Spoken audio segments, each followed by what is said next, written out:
What's up? Y'all can sit down. Go ahead, sit down, sit down.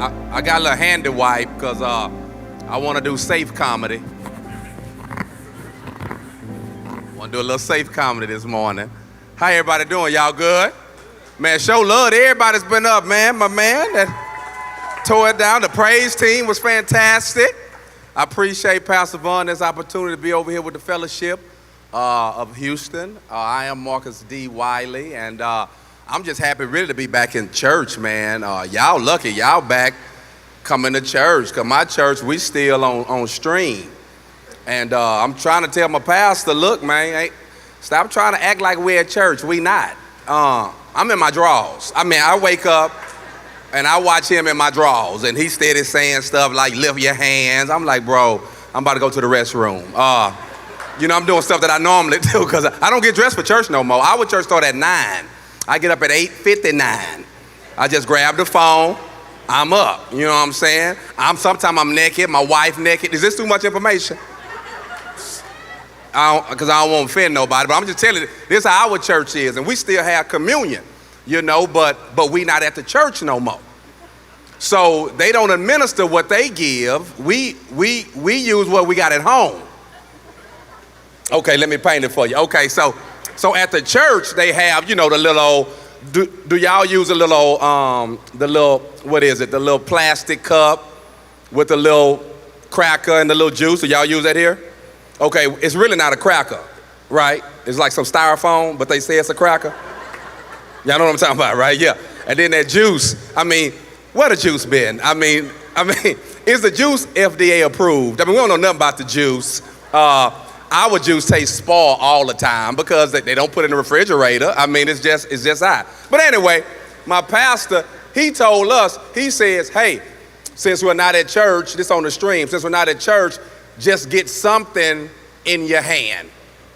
That's what he said. Just get something in your hand. And I was like, all right, you heard him.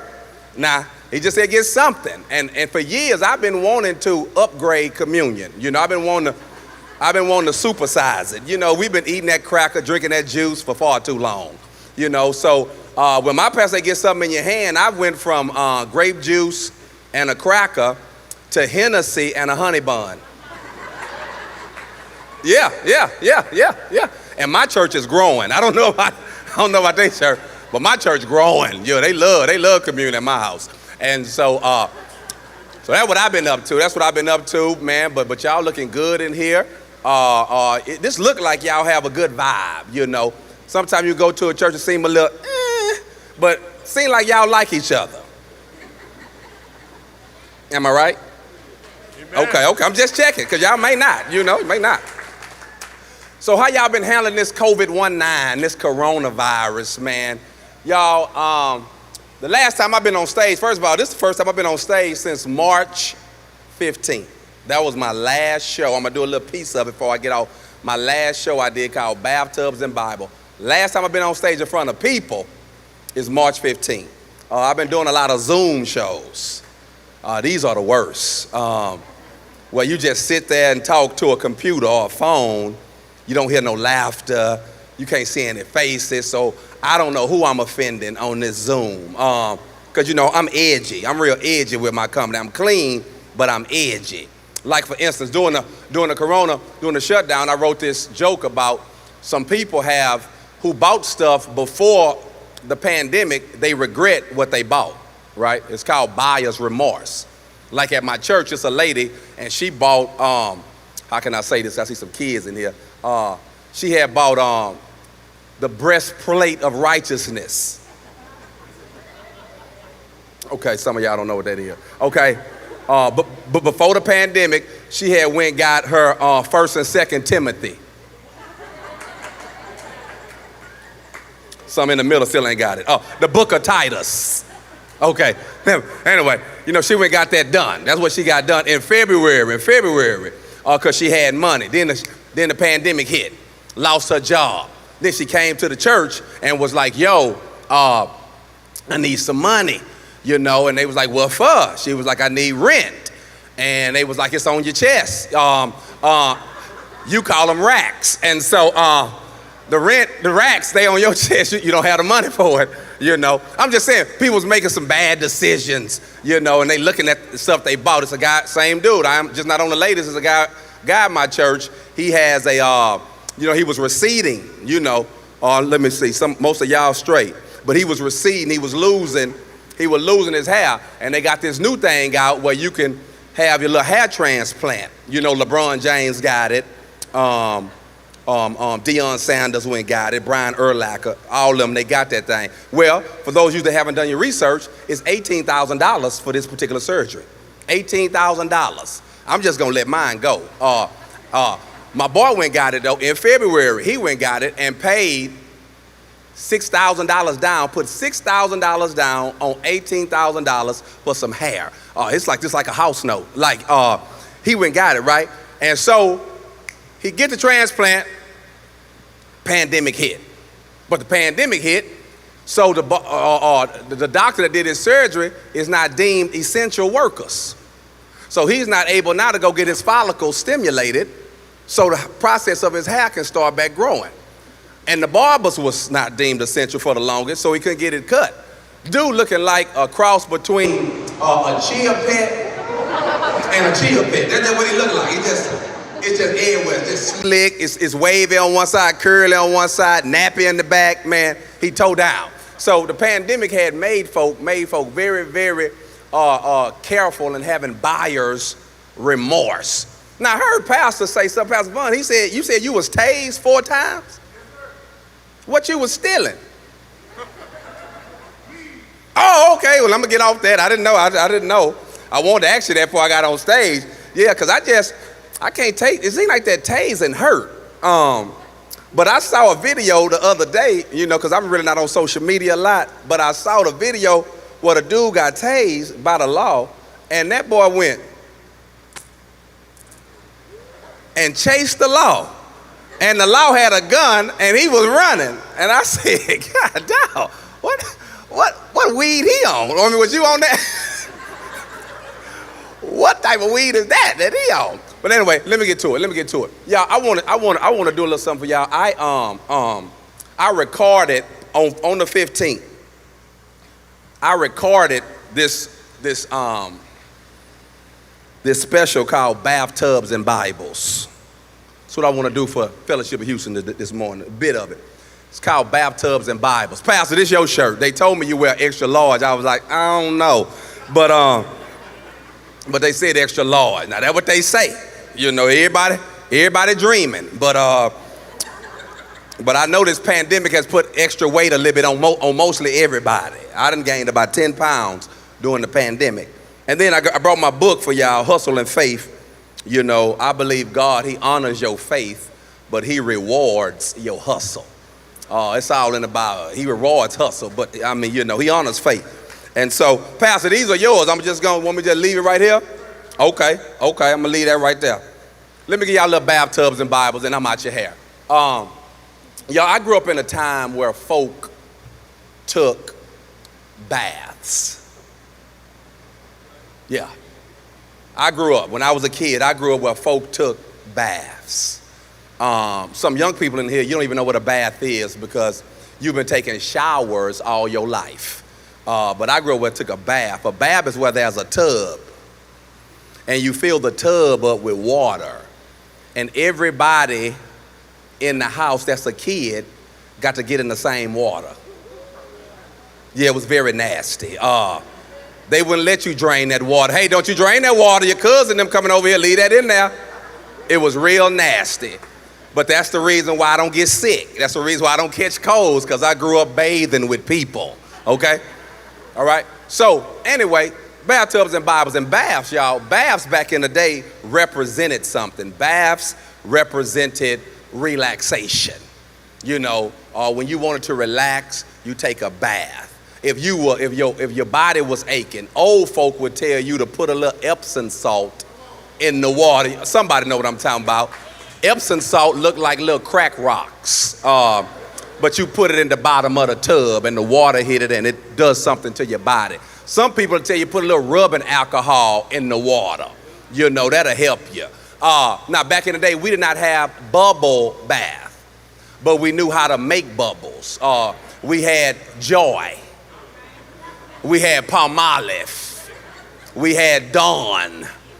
They even had a commercial back in the day that said, Calgon, take me away. Okay, come up here. Some people know what I'm talking about. My point is, a bath represented relaxation.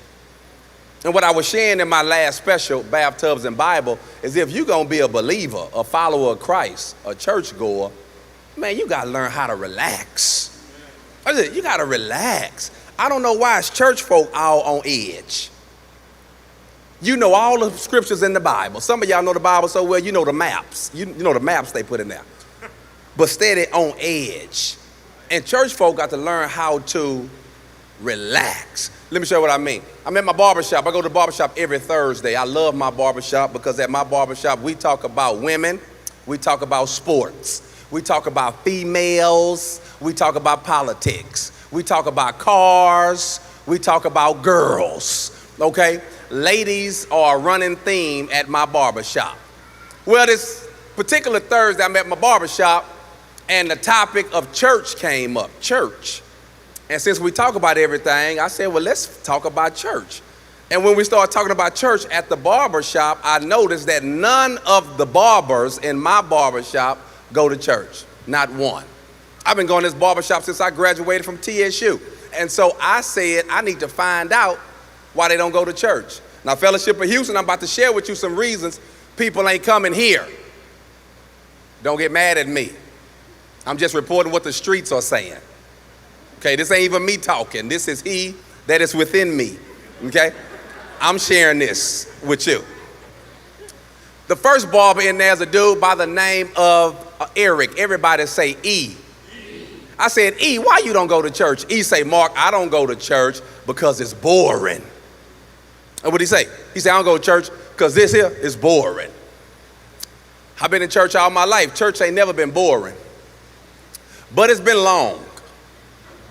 Oh, yeah. See, these new churches we deal with now, y'all in and out. Church I grew up in started at 10. We still there at 2:30. That's too long. Anytime you somewhere 4 hours not getting a check, a stipend, that's too long, right? Back in the day, my dad, see, we got the new pastors, not like Pastor Vaughn, these are new pastors. They in tune with the time. But back in my day, my dad ain't cared nothing about time. Sunday was the Lord's day. And you had nothing else to do with your life but go to church. So when he would preach, he would say stuff like, I'm on my way to my seat. That's what my dad would say. 10 minutes later, I'm on my way to my seat. 30 minutes later, I'm on my way to my seat. I'd be like, dog, did you forget where you were sitting? Do we got to bring the seat to you? You know, my dad always be saying stuff like, I'm about to close, or I'm trying to close. Why church folk don't know how to close? Just close. I mean, go to the mall. What time they close? 9, close. They not looking to close, they just close. But we always trying to find a way to close. So church is, watch this, not boring, but it's long. I used to be on the praise team. I did. I used to be on the praise team. But we sang too long. I had to get out. I went to the praise team leader. I said, say, why when I hear this same song on the radio, it's 3 minutes? But when we sang it, it's 23 minutes. He gonna tell me, well, you know, the spirit got high. I say, well, the spirit need to come to choir rehearsal. Yeah, I need to get my stamina together. I ain't got time to keep singing this here. Waymaker, miracle worker, promise keeper, light in the darkness. My God, that is who you are. Everybody got it. The next barber in there is a dude by the name of Jason. And I said, Jay, why you don't go to church? Jay say, Mark, I don't go to church because it's routine. He said, it's routine. He said, man, they do the same thing every Sunday. I said, wow. He said, I already know what to expect. He said, at his church, the praise team gonna sing 2 songs. One fast, one slow, y'all know. He said, church is just like The Young and the Restless. He said, I could not watch The Young and the Restless for 4 months. And when I finally see it, pick up right where I left off. Victor's still with Nikki. Jack still trying to get Jabot. It's the same storyline. All these years, ain't nothing changed, right? And so he was saying church is routine. When I heard that, I went and told my pastor, I said, hey, why do you preach at the end of service? You ought to trick folk. Church start at 10, start preaching at 10. Then when they come in, they be like, you know, I'm waiting on pastor. Pastor done. But it's offering time. Pastor done though. Yeah. What's this? The next barber is my barber. It's a dude by the name of, dang, what's my barber name? Anyway, next barber, Tim. I don't even know my barber name. I go to Tim. I say, Tim, why you don't go to church? Tim say, Mark, I don't go to church because everybody in there fake. Yeah, he talking about y'all. He said, everybody in there fake. And I said, Tim, everybody in church ain't fake, man. I said, everybody in church realize that they need somebody greater. And they just in there trying to get their life together the best way they know how. I took up for y'all. I mean, us. I took up for us. Next barber in there is a dude by the name of Bo. I said, Bo, why you don't go to church? Bo say, Mark, I don't go to church because all they want. You go to my barbershop? Because that's just what Bo say. Bo say, all they want is your money. I said, Bo, where else in the world do you go where they don't want your money? I wouldn't even want to go somewhere where they don't want money. Do you know you get what you pay for? And why when money come up in church, people get a little tight, a little stiff, arms fold, lips twist, eyes roll. Stuff costs. The garden costs. This cage y'all built costs. These instruments cost. These lights cost. Cost. I'm just not over here on Father's Day. Stuff costs. But the last barber, Pastor Vaughn, is the one that got me. The last barber in there is a guy by the name of Anthony. We call him Ant. Now, Ant, y'all, got to give you a little background on Ant because Ant, he has a love affair with the prison system. You know, they break up, get back together, break up, get back together. Ant got 2 strikes on his back. Ant got tattoos everywhere. I'm talking about tattoos, places you never thought the tattoo artist can put tattoo. Under his fingernails, Ant got tattoos. I'm like, boy, you got a cold artist. But anyway, I asked Ant why you don't go to church. Ant say, Mark, I don't go to church because I don't see where I fit. Now this one got me. Ant say he don't see where he fit. Because if Ant don't fit in church, I'm trying to see who in here do. And why do the ants of the world feel like they don't fit at church? I mean, who don't fit love and joy and peace and restoration and you know all this good stuff? Who don't fit that? That should be for everybody. Forgiveness, that should be for everybody, right? So, Phil is here.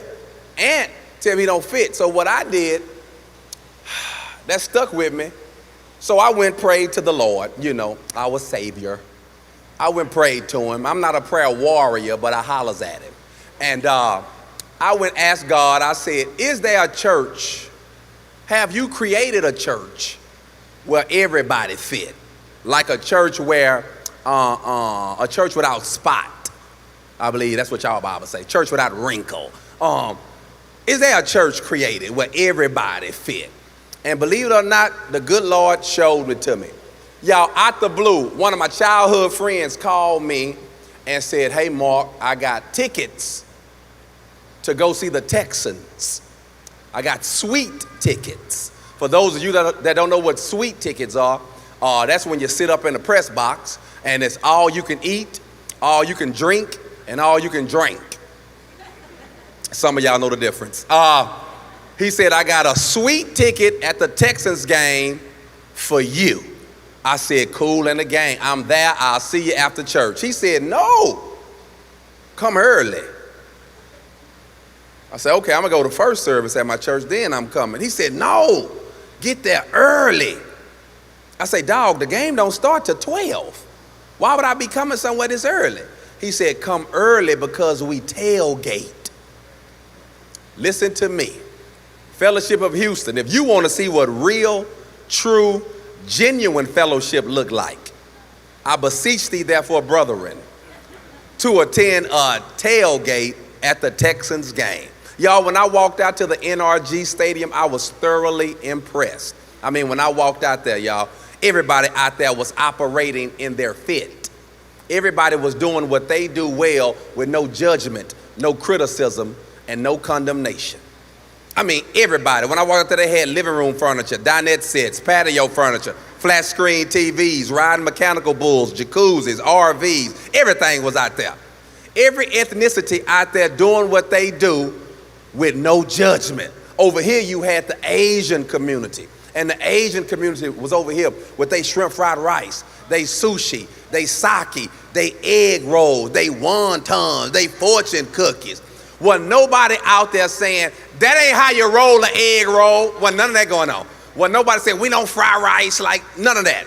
They were just sharing it, giving it to anybody that wanted it. Over here, you had the Hispanic community, and they had they nachos, they tacos, they burritos, they chimichangas, they tamales, they coronas, they margaritas, and they were just handing it to you. I walked by, they said, Marcos, you want one? I said, nah, I don't drink, but let me taste it. Oh, taste and see, that's Bible for those of you that need it. Over here, you had the white community, and they had their sandwiches, and they cheese, and they wines, and they crackers, and they hummus, and they couscous, and they trail mix, and they beef jerky, and they were just giving it to anybody that wanted it. But then over here, you had my people, black people, fried chicken, fried fish, fried shrimp, pork chops, barbecue, gumbo, etouffee, boudin, Hennessy, Tanqueray, Cavassier, Jack Daniels, Jim Beam, Christian Brothers, Bacardi, Miller Lite, Bud Light, Coors Light, all the lights. I mean, the Israelites, everybody was out there. It was lit. But I don't want y'all to miss this. I look at my watch, it was time for the game to start. I said, say, man, y'all ready to go in the game? The dude that invited me said, shoot, we good out here. I said, what? He said, here go the tickets. If you want to go in the game, go on, go. But we good out here. I said, so let me get this straight. We at the game, but we not going in the game. What I'm sharing with you this morning is that the fellowship outside is so fitting, it's so loving, it's so forgiving that folk don't even want to come inside. It's a new day. So what we got to do, people who are believers, we got to take all the good preachings and the good teachings we've learned inside, outside.